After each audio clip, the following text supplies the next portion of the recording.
Morning everyone. আজকে টপিতে জানতে পারবেন ground beam gate slab drawing রিডিংয়ের গুড ইনফরমেশন টিপস। তাহলে শুরু থেকে শেষ পর্যন্ত দেখুন, অবশ্যই এটি আপনার কাজে আসবে। স্ক্রিনের উপরে যে ড্রয়িংটা দেখতে পাচ্ছেন সেটি কিসের ড্রয়িং আপনি কী করে জানবেন? এটি জানতে হলে ড্রয়িংয়ের টাইটেল দেখতে হবে। এই টাইটেলটি থাকে ড্রয়িংয়ের রাইট সাইডে নিচে।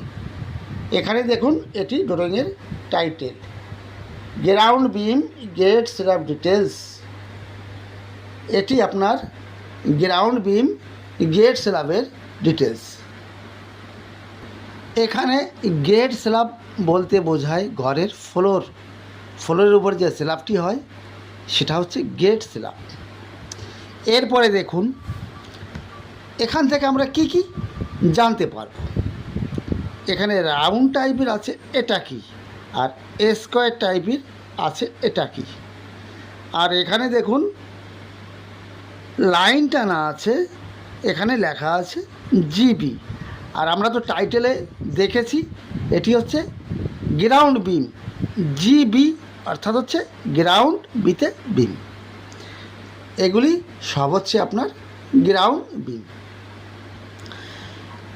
এই ড্রয়িংয়ে কিন্তু আপনার এই বিমের ডিটেলস কিন্তু দেওয়া নেই, দেখুন কোথায়ও দেওয়া নেই, শুধু লেখা আছে জিবি জিবি জিবি।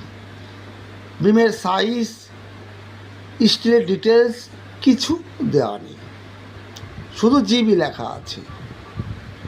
এবার দেখব আমরা এই রাউন্ড টাইপের এটা কি, আর স্কোয়ার টাইপের বাইরে বাইরে আছে এটা কি। আজ জানবো এই যে জিবি গ্রাউন্ড বিমের সাইজ কত সেটা জানবো, আর কত এমএম স্টিল আছে, কত ডায়ার স্টিল সেটাও আমরা জানবো। এখানে দেখুন গ্রাউন্ড বিম ডিটেলস, ড্রয়িংয়ের উপরে যে বিমটা দেখেছিলাম সেই বিমের এটা ডিটেলস। বিমের সাইজ আছে, ব্রিথটা আছে 300 mm, আর ডিপথ আছে 600 mm বা 2 ফুট আছে। এই বিমের দেখুন 3টি টপের আছে, উপরে 3টি রড আছে, 1 2 3টি রড আছে। কত মিলি রড? 3টি আছে 12 মিলি রড। এবার নিচে যে 3টি রড আছে এটা বটমের রড, সেটা আছে কি আছে 3টি 16 মিলি রড। আর এখানে দেখুন এই যে মার্কিংটা আছে এটা কিন্তু আপনার রিংয়ের মার্কিং, রিং আছে 8 ডায়া 150 সেন্টার। তাহলে বন্ধুরা আমরা এখানে জানতে পারলাম এ বিমের সাইজ চওড়া আছে 300 mm, আর ডিপথ আছে 600 mm। এই বিমের টপে উপরে আছে 3টি 12 মিলি রড এবং নিচে আসে 3টি 16 মিলি রড। এটা জানতে পারলাম। তাহলে এগুলি জানতে পারলাম যে বিমের সাইজ কত, কত মিলি রড আছে। এরপরে জানবো, দেখুন এটা রাউন্ড টাইপের আছে, এটা আবার স্কোয়ার টাইপের আছে।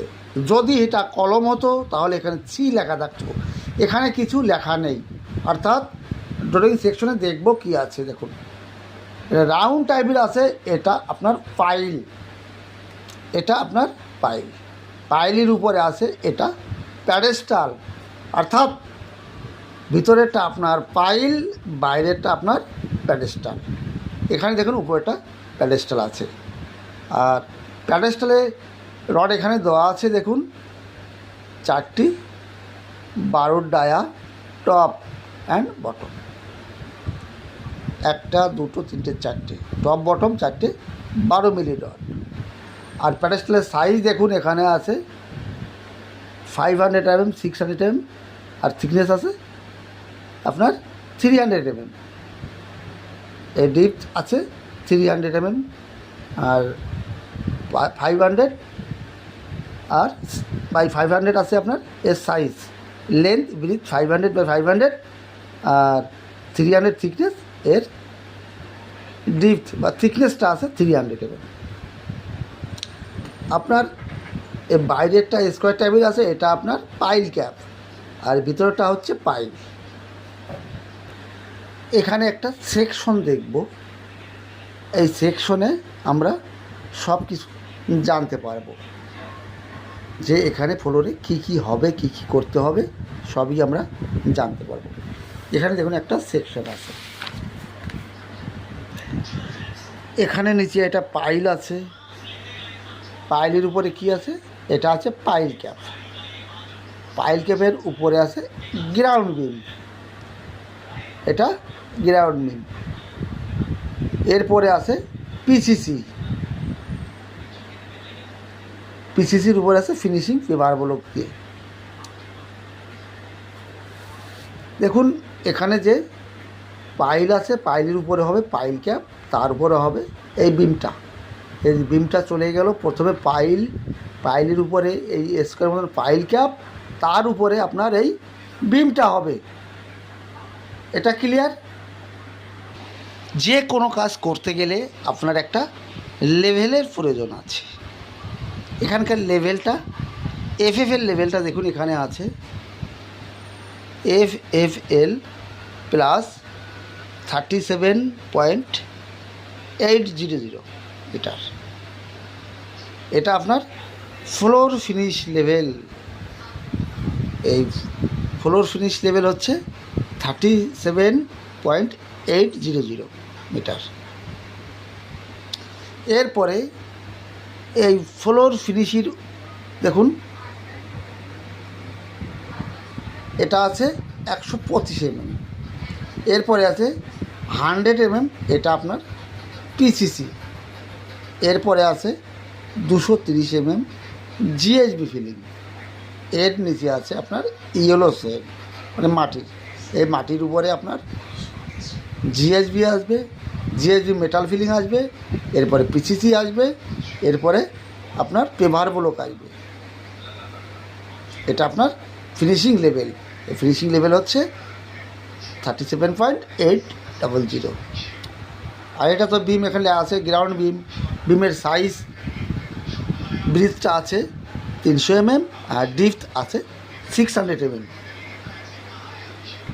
আর বিমের ক্ষেত্রে এগুলো কিন্তু আপনার বিমের টপের রড, এই কালো কালো মার্কিন আছে, এটা কালো কালো মার্কিন আছে, এটা আপনার বিমের বটমের রড। এরপরে রডের পাইজে যে লাইনটা আছে এটা রিং, এর বাইরে যেটা আছে সেটা কংক্রিটের মার্কিন। এটা তো ক্লিয়ার হলো বন্ধুরা? একটু ভালো লাগলে অবশ্যই কিন্তু একটা কমেন্ট করে যাবেন। তাহলে এখানেই শেষ করছি, পরবর্তীতে আবার নতুন ট্রফি নিয়ে আসবো। সকলে ভালো থাকুন, সুস্থ থাকুন, অল দ্য বেস্ট। আবার আপনাদের সঙ্গে দেখা হবে।